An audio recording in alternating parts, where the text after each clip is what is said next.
खुलुमबाय रायजोफोर। नैबे सावगारियाव नुनाय मानसिया खाला बसुमतारी, गामि कालकी बानानसल, डिस्ट्रिक्ट हजाई।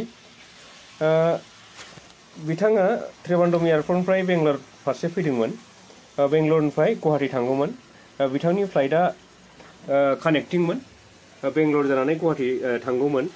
दा बिथाङा 7 तारिख बेलासिनि हरनि 11टायाव बेंगलर एयारपर्टआव ओंखारफैनानै बिथाङा नेक्स्ट डे फुंनि 8:10 गुवाहाटी फारसे थांगौमोन।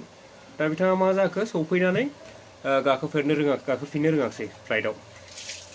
दा बेनिखायनो जों आसा खालामो बे एयारपर्टआव खाथि खाला थानाय बर'फोर आरो जोंनि बेंगलर हालामाव थानाय गासै बर' रायजो राजाफोरा अननानै बिथांखौ बहाबा नुयोब्ला, लामा सामाफ्राव नुयोब्ला जोंनि बे गाहायाव होनाय नाम्बाराव खोन्थाहरनो थाखाय गुरै खावलायहरनाय जाबाय। बेजों लोगोसे जों बिथांखौ दिनै गोबां नागिरदोंमोन एयारपर्टआव। गोबाव सम जोङो खना खनला नागिरजोबदों आरो जोङो गोबां ओरै चेकिं जोङो बिथांखौ चेक खालामजोबदों।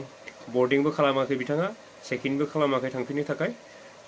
बिनिखायनो नोंथांमोनखौ खावलायहरनाय जायोदि जेसेबां हागौ एसेबां बे भिडिअखौ शेयार खालामना हो, जाहाथे बिथांखौ जोङो थाबैनो मोनफिननो हायो आरो जों न' फारसे दैथायहरनो हायो।